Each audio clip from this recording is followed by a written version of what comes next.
अस्सलाम वालेकुम प्यारे बच्चे। तो आज हम शुरू करेंगे बी। और बी की क्या आवाज़ आती है ब। तो बी से हमने सीख लिया था कि बी से बॉल, बी से बैट, बी से बुक। तो हमने ये चीज़ सीख ली थी। बी की आवाज़ भी हमने सीख ली थी। ब आती है। तो आए आज हम इसको लिखने की कोशिश करते हैं।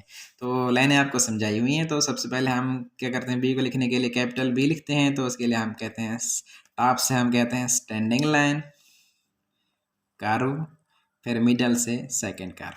ये हमारे पास हो गया बी। और क्या स्मॉल बी के लिए हम क्या करते हैं, स्टैंडिंग लाइन, और मिडल से आपने क्या करना है, कर्व बनाना है। ठीक है, ये हमारे पास हो गया बी। फिर हम दोबारा लिखते हैं जनाब, स्टैंडिंग लाइन, कर्व, फिर मिडल से दूसरा कर्व। ये हो गया कैपिटल बी। और फिर स्मॉल बी लिखते हैं, स्टैंडिंग लाइन और मिडल से कर्व। तो ये हो गया स्मॉल बी।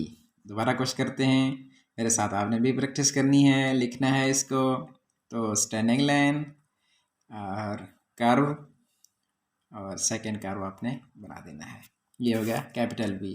तो उसके बाद स्मॉल बी लिखते हैं, उसके लिए हम स्टैंडिंग लाइन और कर्व। उम्मीद है इसकी आपको समझ आई होगी।